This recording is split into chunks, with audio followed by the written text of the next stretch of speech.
What up, folks? This is Harmsy, back in the soundbox, and in this video I am finally getting back to work on this guy. That's right, I figured out how I'm going to true up the sanding drum, and the first step towards doing that is to print up these three guys right up here. So I'm just going to go ahead and snap my fingers and get it done. And it's done! Crash. But anyway, I need to do some cleaning up on these things, and I need to get some 3/8" bolts because even though I have enough threaded rod to get it done, I don't want to cut it up for such small things. So yeah, I will check back in tomorrow, presumably with these cleaned up and ready to go on the next step. One of my parts didn't turn out quite so well, so I changed the design a little bit to support it better and reprinted it. Well, I went to the hardware store today to pick up a couple of bolts, and they were closed. So instead, I did some rummaging around and luckily found what I needed available down here. And here we go. The jig is completely put together except for one thing. This guy. What's going to happen is I'm going to screw this on just like this. And then I'm going to slide it on this piece of L channel here, back and forth, rotate this, back and forth, and I'm probably going to use a little sanding bit instead of this bit here, but we'll see. Either way, I'm going to go ahead and roll a speedy bit of me getting this thing ready to use.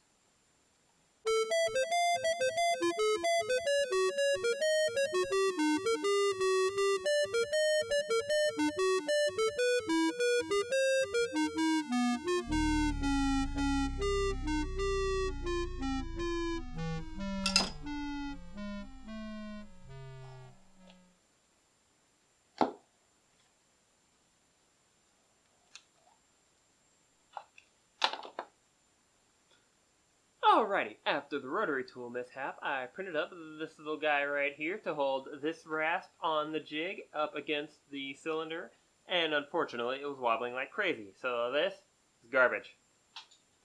However, the rasp was ultimately part of the solution in a different way. Specifically, I added in the height adjustment screw, which you will see in this little clip right here, and then I got out... Where is it? This guy from that intro to hold the flat side steady like this.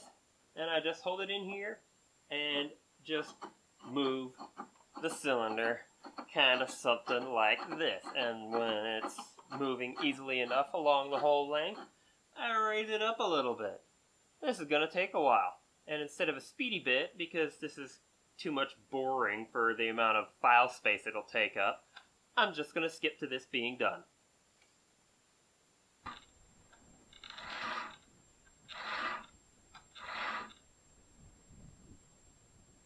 Alrighty, I finished that pass, and instead of giving it more passes with the rasp, I decided to just lay down some of this sandpaper across the flap and just start doing this. So I'll be doing this for a while to true it up the rest of the way, and then we'll stick some of this on the cylinder itself. Look at that! Progress! Okay, I spent a good chunk of a day rotating that cylinder up against the sandpaper and made my thumb sore. It was rough, and I couldn't do a second day. But what I noticed after I tried to move the sandpaper the second time is this stuff right here.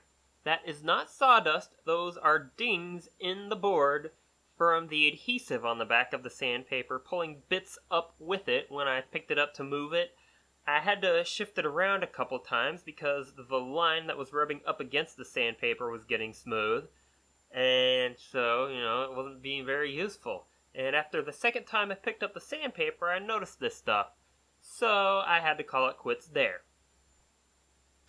But anyway, here is the result. There is still a bit of a notch here where the rasp was crooked, and there's still some blue on this end and a little bit scattered throughout, but this thing should be usable for the size that I need, which is not very big.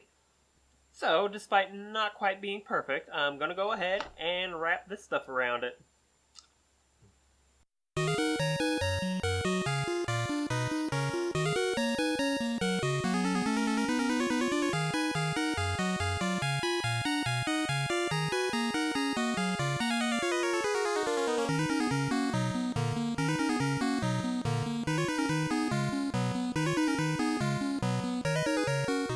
this here is my kalimba, and it doesn't have a back yet, and the piece that I'm going to use for the back is kinda big.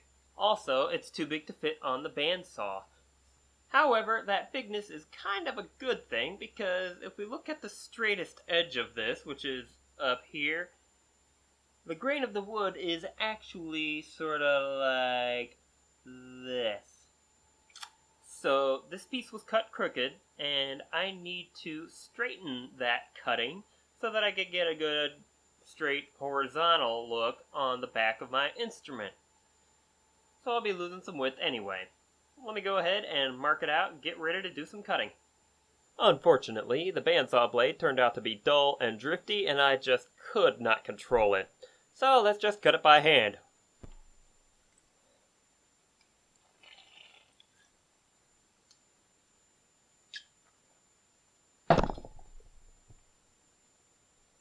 Well, the big saw is dull and it's a push saw. The sharp saw, that's also a pull saw, is kind of short.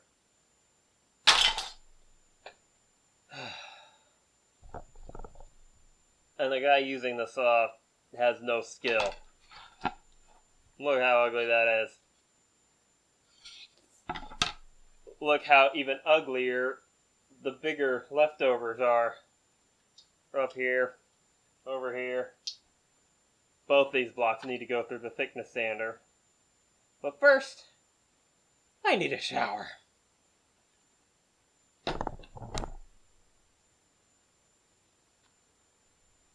Alrighty, it took a couple of days, and now it is done on the thickness sander. I really need to put a crank or a motor on that thing, but here it is, and as you can see, it's a little bit wavy, but I think I should be able to fix that by just running it on this piece of sandpaper right here. And then after that, I can go ahead, cut it down to shape, glue it on. So, let me go ahead and pop back in when I'm ready to trace.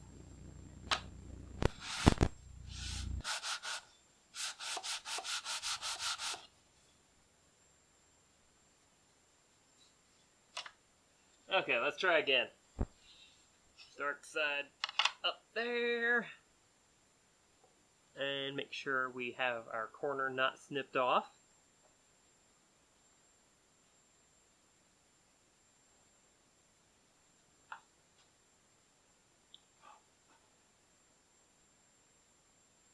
Yeah, there we go.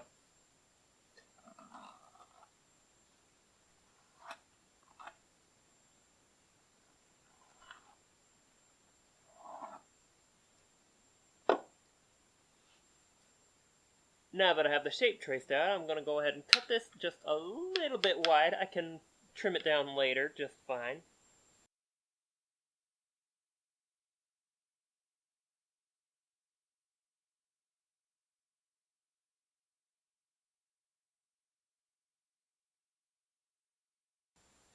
I don't have a rag.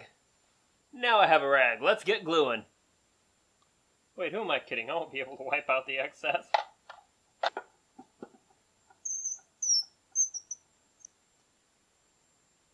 Achievement unlocked! Glue the back on!